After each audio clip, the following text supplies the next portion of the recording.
Samantala mga kabrigada, hindi naman nga raw ho sumipot sa charity boxing match kahapon. Ito nga pong si Davao City Acting Mayor Baste Duterte laban kay PNP Chief General Nicolas Torre III.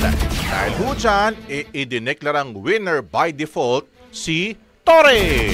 Kaunay ho nito, nakalikom pa rin naman sila ng milyon-milyong halaga para nga ho sa mga nasalanta ng susunod na bagyo sa bansa o sunod-sunod na bagyo sa bansa. Pumalo po sa higit 20 million pesos ang halagang nalikom sa ginanap nga ho na charity boxing match ni na PNP Chief General Torre. Ito nga ho'y bunsod sa pagdalo ng halos 4,000 audience na pumuno raw sa Rizal Coliseum.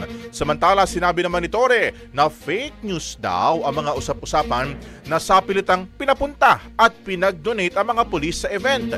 Sabi niya, voluntaryong pumunta at walang pulis na pinilit para humag-ambag dito. Paliwanag pa niya, hindi na nga ho kakailanganin pang mamilit sapagkat sa katunayan ay kinulang pa nga sila ng tiket. Ang mga screenshot umano na kumakalat ay gawa-gawa lamang ng isang retired general.